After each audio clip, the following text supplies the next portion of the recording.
Welcome to Guide Guru. We hope this video helps. You start by verifying essentials: the Philips device, mains adapter, and distilled water in the humidifier. Plug the unit into a grounded outlet and press the power button. Once the warm-up light appears, the motor reaches operating pressure. Make sure the air hose clicks into the outlet port and inspect the mask cushion for tears. You do this because correct power and sealed connections prevent pressure loss and leaks, which in turn ensures consistent therapy delivery right away.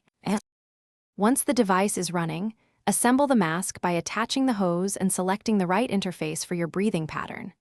Fit the cushion against your face, then pull headgear straps evenly so the mask sits snug but not tight. Aim for the two-finger rule under straps to avoid pressure points. Make a cloth or mirror test to find leaks and adjust only the necessary strap. This preserves comfort while ensuring therapy pressure stays within prescribed ranges for effective apnea control. You begin therapy by engaging ramp if you need gradual pressure increase. Set humidity to reduce nasal dryness and prevent congestion. During the night, check comfort and reposition the mask if you wake. Small adjustments keep leaks down without losing seal.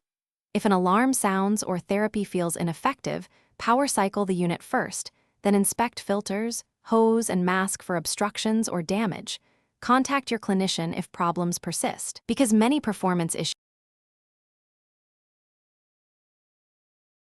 Thanks for watching. Consider subscribing if we helped you today.